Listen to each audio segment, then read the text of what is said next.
غذا اور غذائیت۔ ہر جاندار کو زندہ رہنے کے لیے غذا کی ضرورت ہوتی ہے، چنانچہ ہر وہ چیز جو ایک جاندار کھاتا پیتا ہے غذا کہلاتی ہے۔ جب غذا جسم کی پرورش کرتی اور اسے گرم رکھتی ہے تو یہ بات نہایت ضروری ہے کہ غذا ہمیشہ ایسی کھائی جائے جس میں زیادہ سے زیادہ غذائیت ہو اور وہ آسانی کے ساتھ جزو بدن بن جائے۔ اس قسم کی غذا سے ہماری مراد مرغن غذا نہیں بلکہ متوازن غذا ہے۔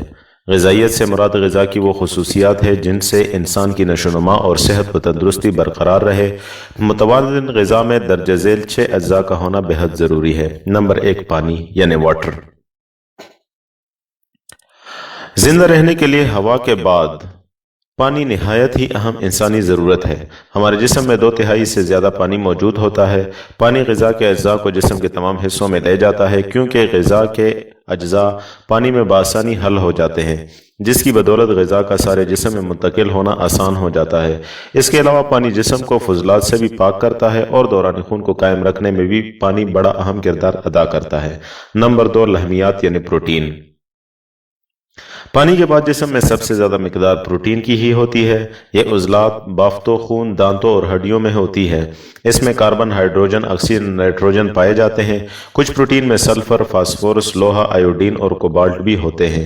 پروٹین سے جسم کی نشو و نما ہوتی ہے۔ اس کے علاوہ جسم کو طاقت اور حرارت دیتی ہے۔ اس لیے روزمرہ استعمال ہونے والی غذائیں پروٹین کی ایک معقول مقدار ہر شخص کے لیے ضروری ہے۔ پروٹین حیوانی اور نباتاتی غذاؤں یعنی گوشت، انڈا، مچھلی، دودھ، دہی وغیرہ میں ہوتی ہے۔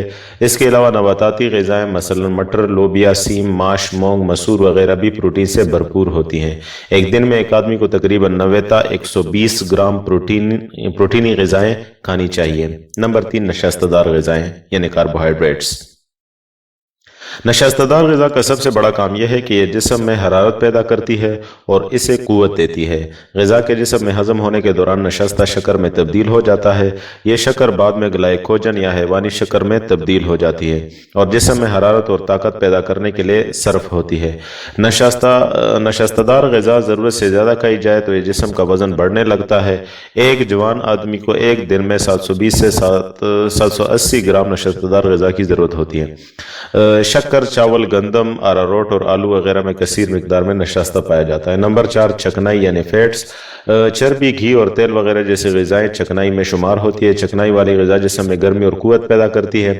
ایک جوان آدمی کو ایک دن میں کم از کم 45 گرام اور زیادہ جسمانی محنت کرنے والے کو 90 گرام چکنائی کی ضرورت ہوتی ہے۔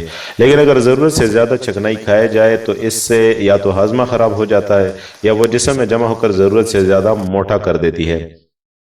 چکنائی والی غذا شکر اور نشستہ دار غذا کے مقابلے میں جسم میں دوگنی سے کچھ زیادہ گرمی پیدا کرتی ہے۔ نمبر 5، نمکیات یعنی سالٹ۔ معدنی نمکیات اور دوسرے نمکیات کے بغیر بھی انسان تندرست نہیں رہ سکتا۔ نمکیات خون، ہڈیوں اور گوشت کی ساخت میں کام آتے ہیں۔ جسم کے ان تمام کیمیائی اعمال میں جن پر زندگی کا انحصار ہے نمکیات کا ہونا لازمی ہے۔ جب جسم میں نمکیات کی مقدار کم ہو جاتی ہے تو دوران خون سست ہو جاتا ہے۔ عام کھانے کا نمک تو غذا کے ساتھ کھایا ہی جاتا ہے، لیکن دوسرے نمکیات جو سبزیوں اور دیگر غذاؤں میں پائے جاتے ہیں ان کا بھی جسم میں پہنچنا نہایت ضروری ہے۔ یہی سبب ہے کہ جب غذا میں دیر تک سبزی، ترکاری یا پھل نہ کھائے جائیں تو ان کے نمکیات کی کمی کی وجہ سے کئی امراض پیدا ہو جاتے ہیں۔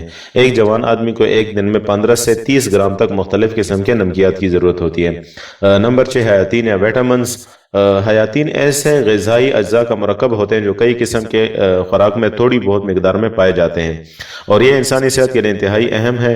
غذا میں حیاتین کی غیر موجودگی سے مختلف قسم کی بیماریاں پیدا ہو جاتی ہیں۔ عام طور پر حیاتین کو 2 گروہ میں تقسیم کیا جاتا ہے۔ گروپ نمبر 1 میں ایسے حیاتین جو چکنائی میں حل ہو جاتے شامل ہیں، مثلا vitamin A, vitamin D, vitamin E اور وٹامن کے وغیرہ۔